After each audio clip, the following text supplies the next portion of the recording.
চলে আসলাম জাপানে, কিন্তু সেটা কলকাতার মধ্যেই। আর ফ্রেন্ডস, এখন আমরা যাচ্ছি ইকো পার্কে। সবাই বসে আছে পিছনে। কোথায় শোনা কোথায় যে এদিকে না, হাই বলে দাও, হাই হাই বলে দাও। আমার কোলে বসে আছে।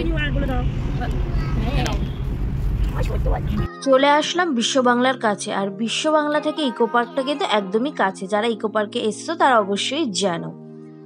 তো ঢুকে পড়লাম একদম ইকো পার্কের ভিতরে। এইবারে মেয়ে তো খুব আনন্দ, এরকম খোলা মাঠ খোলা জায়গা দেখে খুব আনন্দ, আর জায়গাটাও সত্যিই খুব সুন্দর। আমি কিন্তু এই নিয়ে 3-4 বার চলে আসলাম। সত্যি ঘুরে সব জায়গা কমপ্লিট করা হয় না বলেই তাই জন্য বারে বারে আসি। এরকম এত বড় এরিয়া, এত সুন্দর জায়গা দেখে মেয়েও কিন্তু খুব আনন্দ পাচ্ছিল। তোমরা দেখলেই মা মেয়ে দুজনে মিলে কিন্তু খুব দৌড়াচ্ছিলাম। তারপরে একটা জায়গায় দাঁড়িয়ে ডিসাইড করছিলাম যে কি করব, কোন জায়গায় যাওয়াটা উচিত। তো চলো একবার তোমাদের লেকটা ঘুরিয়ে দেখাই। দেখো ভিউটা কত সুন্দর, খুব ভালো লাগছে। এখান থেকে কিন্তু সোলার ডোমটাও দেখা যাচ্ছে, আর সাথে কিন্তু বিশ্ব বাংলা গেটটাও কিন্তু দেখা যাচ্ছে। চাইলে কিন্তু তোমরা বোর্ডিং বেলুন করতে পারো।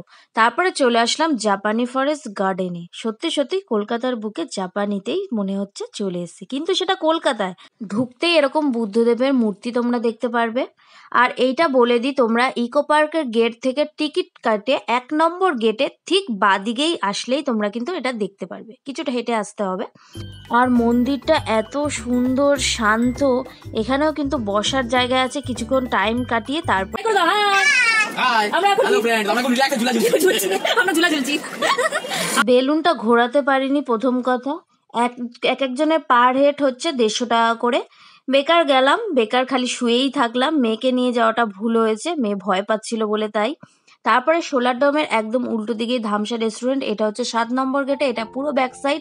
যদি তোমরা ইকো পার্ক থেকে বেরিয়ে যাও আর ইকো পার্কে ঢুকতে পারবে না, যদি টিকিট থাকে আর ধামসা রেস্টুরেন্টে যে খেয়েছো সেই বিলটা যদি থাকে তবেই তোমরা ঢুকতে পারবে। যেহেতু ইকো পার্কের টিকিট আমাদের কাছে ছিল না, ছিঁড়ে ফেলে দিয়েছি, তো সেই কারণে আমরা আর ইকো পার্কে ঢুকতে পারবো না। এখানে দেখছো মেয়ে নাচানাচি করছে, খুব আনন্দ করছে। আর সত্যি এখানে জায়গাটা একটা অন্যরকম পরিবেশ, পুরো মানে গ্রাম্য একটা ব্যাপার।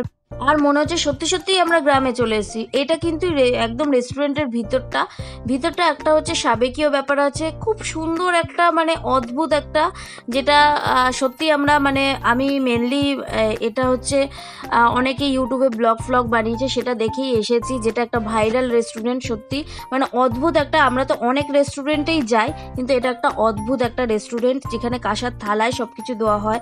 তারপরে সবাই কিন্তু ধুতি পরে রয়েছে, ধুতি পরেই সবকিছু মানে দিচ্ছে। মানে ব্যাপারটাই সম্পূর্ণ আলাদা। এক কথায় বলা যায় দারুণ। আর মুখের ভাষা আর কিছু বলা যাবে না। আর খাওয়া দাওয়া কিছু বলার নেই।